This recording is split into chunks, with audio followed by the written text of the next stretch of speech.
Kepolisian Investigasi Kriminal bersama Badan Intelijen Negara pada Selasa malam melakukan penyergapan terhadap 2 tempat perjudian ilegal, yaitu perjudian online ilegal dan jaringan penipuan pusat panggilan transnasional milik perusahaan internasional Seagul Resorts dari Malaysia di Hotel Oipun, Daerah Administratif Spesial Oiku Siambeno.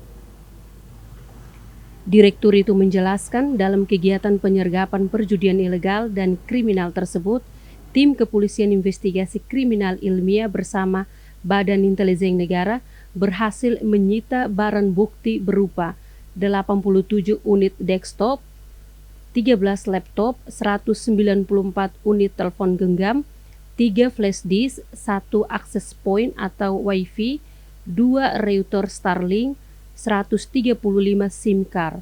Sementara itu, tim juga berhasil menyita barang-barang elektronik yang digunakan seperti 58 unit komputer desktop, 4 unit laptop, 1 unit printer, 1 unit mesin kasir, 2 unit komputer, dan 44 unit telepon genggam.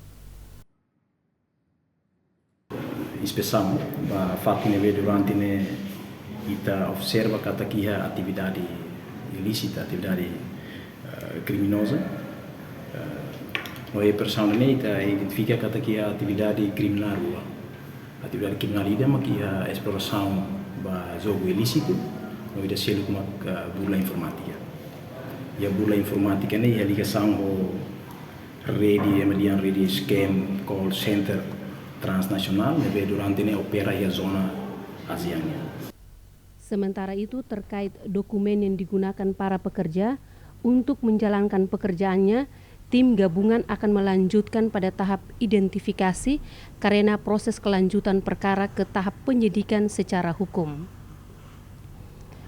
Di lain pihak, wartawan Tatoli mencoba mengonfirmasi isu tersebut kepada manajer perusahaan Seagul Resort, tetapi tidak berhasil sebab yang bersangkutan sedang melakukan pekerjaannya di delay.